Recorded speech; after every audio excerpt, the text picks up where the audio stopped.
Vice Sindaco Simoni, oggi parliamo di piscina. Avete presentato alla stampa il progetto anche per chiarire un po' di dubbi su questa piscina che ricordiamo è l'unica aperta in questo momento in provincia di Rovigo, perlomeno da Rovigo verso mare. Che novità ci sono, Vice Sindaco? Allora, la novità principale è quella che la piscina comunale, al di là delle tante voci che si rincorrono, a volte troppo negative per la nostra città, è che la piscina comunale non chiuderà.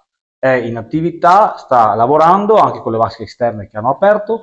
Attualmente il gestore Padova Nuoto, loro hanno una gestione fino al 30 settembre 2024. Noi abbiamo approvato 2 giorni fa in giunta una delibera di indirizzo per fare chiamiamolo così, lo chiamo bando ponte, per arrivare a fare in modo che la piscina comunale non chiuda e trovi la maniera per rimanere aperta con un avviso pubblico a cui parteciperanno sicuramente almeno una o due ditte, noi siamo convinti parteciperanno.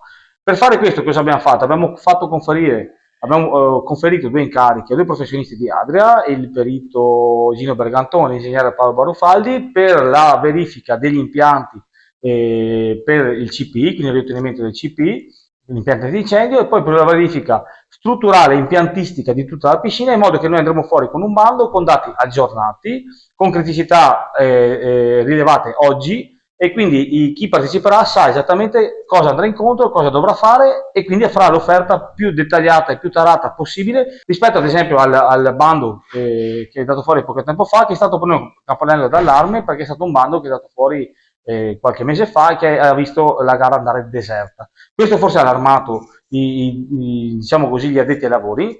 A volte hanno acceso dei campanelli d'allarme anche troppo rumorosi, troppo preoccupanti, però in questa maniera qua noi abbiamo capito dove stava l'errore.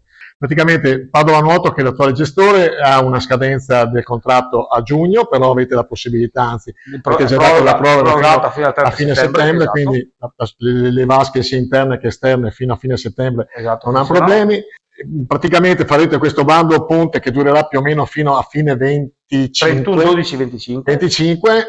di cui avete già qualche garanzia che ci sarà sicuramente qualcuno che noi siamo lo affronterà. Sì, la garanzia l'abbiamo nel momento in cui arriverà una manifestazione di interesse. Ma qual è la cosa importante della piscina comunale di Adria? Che la piscina ha una continuità di operatività e ha, diciamo così, tante persone, tanti clienti che ci vanno, e questo per noi è garanzia del fatto che almeno un gestore, se siamo convinti ci sarà, un interessato ci sarà. Perché? Perché è l'unica piscina della provincia, in questo momento è l'unica piscina che lavora in questa maniera qua, però andando fuori con dati aggiornati, criticità aggiornate, prezzi aggiornati, allora è più facile per chi vuole partecipare capire costi e ricavi anche nel breve ma anche nel medio e lungo periodo, per dire ok, partecipo e prendi in mano la situazione. Ecco. Noi ringraziamo Padova Nuoto perché nelle situazioni di emergenza, tra virgolette, emergenza temporale, cioè affidamenti di non molti anni, ha sempre garantito la continuità, così come ha fatto il Consorzio Innova e così